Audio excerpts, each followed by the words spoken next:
l'adaptation au trigger, c'est pas si simple que ça parce que, enfin en ce qui me concerne, c'est que tu dois changer tout ton jeu, quoi.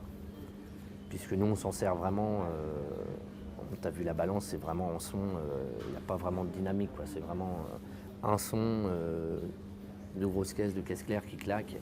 Donc tout ce qui est ghost note, t'oublies. Parce que je pense que si tu poses ta main sur la caisse claire, le coup part. Donc tu as vraiment une adaptation à faire et épurer. Tu t'enfonces des clous, quoi. Toutes les petites bricoles et tout ça, t'oublies. Il n'y en avait jamais trop avant. Mais là, il faut vraiment être efficace et se tenir droit et appuyer et pas laisser traîner la baguette, les petites ghost notes et tout. Et il y avait beaucoup à ce tempo-là. Moi, je m'en servais un petit peu parce que je suis pas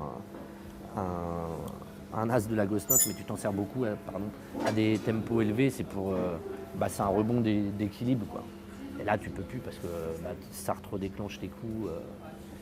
Donc il y a quand même une adaptation particulière. Et après faut du matériel qui soit pas trop branlant parce que c'est assez capricieux. Je suis obligé d'avoir une console pour me faire revenir un clic, parce que c'est beaucoup plus pratique que je le prenne directement que de le faire venir de la régie de retour. Idem pour mes retours qui passent par le casque, je gère le volume et les cues directement. Les machines, je les prends aussi en direct pour être prêt à intervenir rapidement, quoi. Après, ce sera pas obligé, mais c'est beaucoup plus pratique. Donc je joue au clic sur tous les morceaux parce que avec des séquences c'est quasi indispensable. Parce qu'il y a des intros où par exemple la machine n'est pas là et les basses rentrent au milieu du morceau. Après il y a des samples qu'on pourrait faire déclencher, ce que fait Damni ou ce que fait Damni ou maintenant Cédric avec nous, puisqu'on est passé à 4, qui lance des samples en direct, en live.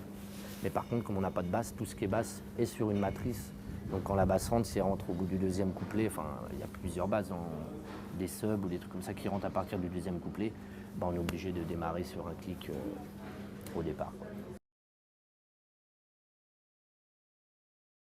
J'ai aucun training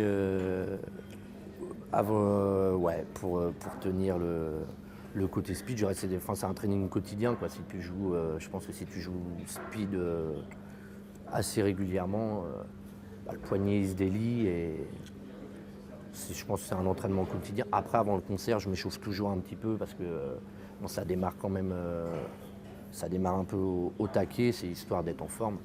Donc je m'échauffe toujours une demi-heure avant, puis histoire de rentrer dedans et tout. Mais après, il n'y a pas vraiment de règle. Après, c'est de l'entraînement quotidien, quoi. Dès que je joue, c'est vrai que quand on est en tournée avec la phase ou quand on prépare la tournée ou l'enregistrement, si je m'entraîne à des tempos qui sont plus près de 176 que de 230, quoi. Mais je pense que c'est une habitude. Je peux vraiment pas passer 2 mois sans jouer de batterie, c'est hors de question, quoi. Déjà, j'ai la chance d'avoir un emploi du temps qui me le permet pas, parce qu'on a de l'actualité jusque-là, donc c'est plutôt bien. Et puis moi, je pète un plomb. J'ai une petite boîte de 10 mètres carrés, il y a la batterie dedans. Je suis obligé d'y passer au moins une fois par semaine, quoi. C'est un minimum. Sinon, je deviens fou. Sinon.